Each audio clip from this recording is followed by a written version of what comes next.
எல்லாருக்கும் வணக்கம். ரெண்டு பேரும் நிறைய பேசிட்டாங்க. நம்ம ரசிகர்களாக ராஜா சார் மியூசிக்கை கேட்டு வளரும்போது என்னெல்லாம் நமக்கு தோணுமோ அதெல்லாம் அவங்க சொல்லிட்டாங்க. எனக்கு வந்து ராஜா சார் மியூசிக் பற்றி எப்போ கேட்டாலும் வந்து நான் ஒன்று தான் சொல்லுவேன். அது வந்து எங்கள் அம்மாவுடைய அன்பு மாதிரி. It's a constant, it never changes. நமக்கு வாழ்க்கையில் நிறைய என்னென்னவோ மாற்றங்கள் வந்தாலும் அவர் மியூசிக் நமக்குள்ளே ஏற்படுத்துகிற அந்த உணர்வு வந்து எப்போதும் அப்படியே தான் இருந்திருக்கு. ராஜா சாரோட பழகிறதும் ஒர்க் பண்ணுறதும் வந்து இது அவர் சொன்னதுக்காக சொல்கிறேன், ரங்கராஜ் சொன்னதுக்காக சொல்கிறேன். அவ்வளோ இலகுவாக, அவ்வளோ எளிமையாக, எந்த விதமான கான்ஃப்ளிக்டோ ஒரு மிஸ் அண்டர்ஸ்டாண்டிங்ஸோ அல்லது கன்ஃபியூஷன்ஸோ இல்லாமல் நீட்டாக ஸ்மூத்தாக அவ்வளோ ஃப்ரெண்ட்லியாக இருக்கும். ஃப்ரெண்ட்லின்ற டேர்ம் நான் ஏன் யூஸ் பண்ணுறேன்னா, he treats me as an equal. ஒரு டைரக்டரை அவர் அப்படி தான் பார்க்குறாரு. அவர் முதல் படத்துக்கு மியூசிக் பண்ணும்போது எனக்கு 1 வயசு. ஸோ ஆனால் என்னோட அவர் பேசும்போது படம் பார்த்துட்டு என்கிட்ட சொன்னார், நான் சஜஷன்ஸ் சொல்லலாமா அப்படின்னு கேட்டார். அவர் அது என்கிட்ட அப்படி கேட்க வேண்டிய அவசியமே கிடையாது. சார் சொல்லலாம் சார் அப்படின்னு கொஞ்ச நேரம் ஒரு 2-3 லைன்ஸ் பேசினார். பேசிட்டு நான் கரெக்டாக சொல்கிறேன்னா am I in the right track அப்படின்னு கேட்டார். எஸ் சார் கரெக்டாக இருக்குது சார், கண்டினியூ பண்ணட்டுமா அப்படின்னாரு.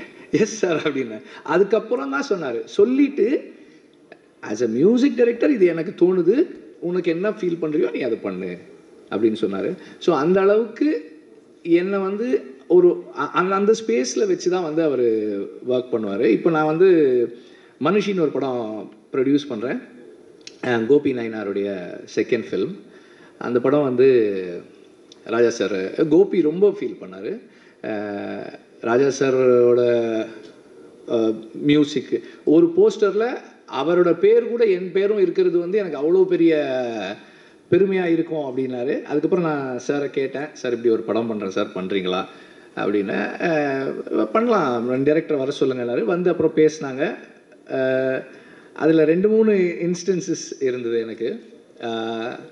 இதை நான் சொல்கிறது எதுக்குன்னா, ஒரு கம்போசராக அவருடைய ஒர்க் ஒரு வேலை செய்கிறாரு, அதுக்கும் அவருடைய பர்சனல் லைக்ஸ் டிஸ்லைக்ஸ் அண்ட் ப்ரிஃபரன்சஸுக்கும் எவ்வளவு டிஸ்டன்ஸ் வச்சுக்கிறாரு அப்படின்றதுக்காக தான்.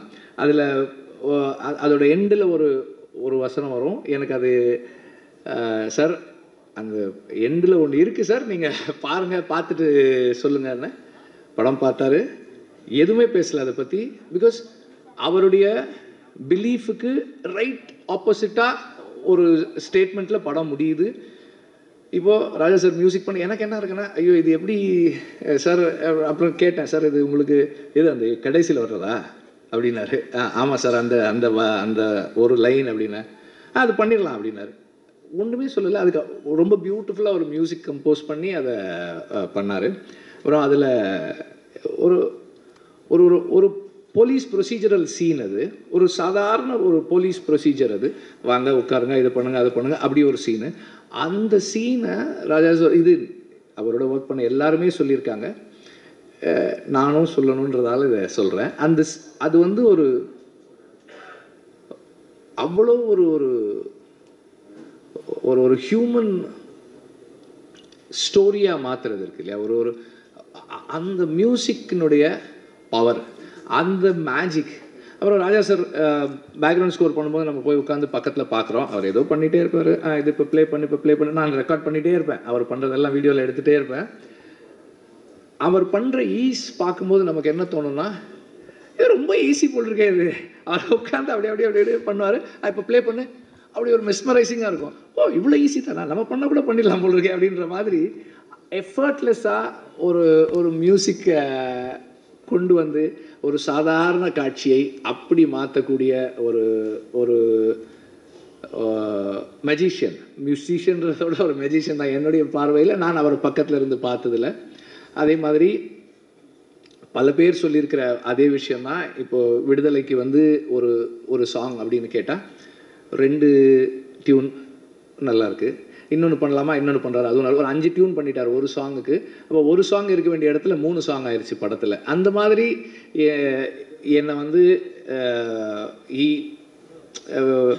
அவ்வளோ தனக்கு அவ்வளோ நெருக்கத்தில் அலோவ் பண்ணி he is letting me see himself, அவரோட பேசுறது, அவர் எக்ஸ்பீரியன்ஸஸை ஷேர் பண்ணிக்கிறது, இதெல்லாம் அவ்வளவு என்ரிச்சிங்காக இருக்குது எனக்கு as a person.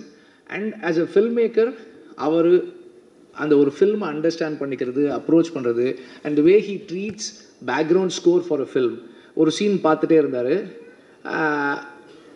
Our notes எழுத ஆரம்பிக்கும் போது சொன்னார், அந்த சீன் ரொம்ப நல்லா இருக்குது, அதனால் அதை அப்படியே விட்டுருவோம், மியூசிக் வேண்டாம் அப்படின்னாரு. இதெல்லாம் வந்து எனக்கு நார்மலாக நம்ம இது வரைக்குமான அனுபவம் வந்து ரொம்ப நல்லாயிருக்கு, நம்ம இன்னும் நல்லா ஒரு மியூசிக் பண்ணணும் அப்படின்றது ரொம்ப நல்லாயிருக்கு. Let us stay away, let us give the space for silence அப்படின்றது, இதெல்லாமே வந்து ரொம்ப ஸ்பெஷலானது. These are all my personal experiences. And Raja சாருடைய லைஃபை படமாக எடுக்கிறது அப்படின்னும் போது it's a big documentation of a nation. இந்த நாட்டினுடைய அவர் ஒர்க் பண்ணிக்கிட்டு இருக்க இந்த 40+ இயர்ஸ் ப்ளஸ் அவர் அந்த பாயிண்ட்டுக்கு வர்றதுக்கு முன்னாடியான 40 இயர்ஸ், இவ்வளவு காலங்களையும் ஒரு நாட்டினுடைய வரலாற்று பதிவாக அவருடைய இசையில் நாம் கொண்டு வந்து சேர்க்குறோம். Because film music is our bookmarks of life. ஒரு பாட்டை கேட்டால் ஒரு அனுபவம் வரும். எனக்கு வந்து தேவர் மகன் சாங் கேட்டால், நானும் என் ஃப்ரெண்டும் வந்து ஒரு ராணிப்பேட்டிலேருந்து வெள்ளூர், எனக்கு அப்போ ஜாண்டிஸு, வீட்டில் உட்கார வச்சுருந்தாங்க, எங்கள் அம்மாவுக்கு தெரியாமல் சைக்கிள் எடுத்துக்கிட்டு போனோம். அங்கேருந்து போய் அந்த படத்தை பார்த்துட்டு திருப்பி வந்தோம். எனக்கு அது ஞாபகம் வரும், தேவர் மகன் சாங். ஸோ என்னோடய லைஃப்பில் முக்கியமான events, I mean not my own life but everybody's life, நமக்கு ஃபில்ம் மியூசிக் வந்து லைஃப்பை, ஈவெண்ட்ஸை, பர்சனல் ஹிஸ்ட்ரியை மார்க் பண்ணுற புக் மார்க்ஸாக இருக்கிறது வந்து ஃபில்ம் மியூசிக் நமக்கு. அப்போ அந்த மாதிரி இன்றைக்கி இருக்கிற இங்கே இருக்கிற எல்லாருடைய வாழ்க்கையிலும் ஏதோ ஒரு விதத்தில் அவங்களோட பர்சனல் ஹிஸ்ட்ரியில் ராஜா சாரோட மியூசிக் இருக்குது. அவரோட லைஃப் ஒரு ஃபில்மாக ஆகுது அப்படின்னும் போது it is our own films also being mat. இப்போது நான் ரொம்ப விரும்பி கேட்ட ஒரு பாடல், என் வாழ்க்கையில் ரொம்ப முக்கியமான பாடல், அது உருவானதை அந்த படத்தில் நான் பார்க்கும்போது என் வரலாறும் அந்த பாடல் இருக்குது. அதனால் வந்து இது Tamil music, Tamil film music கேட்டு வளர்ந்த அத்தனை பேருடைய படமாகவும் இது இருக்கும். அண்ட் இந்த படத்தில் ஏதாவது ஒன்று நானும் இதில் ஏதாவது ஒரு விதத்தில் கான்ட்ரிபியூட் பண்ணுறதுல வந்து ரொம்ப பேஷனட்டாக இருக்கேன். ஏதாவது ஒரு விதத்தில் பண்ணணும் அப்படின்றத ரொம்ப விருப்பமாக இருக்கேன். And Arun, it's a big gift that has been given to you. I wish you all the very best. And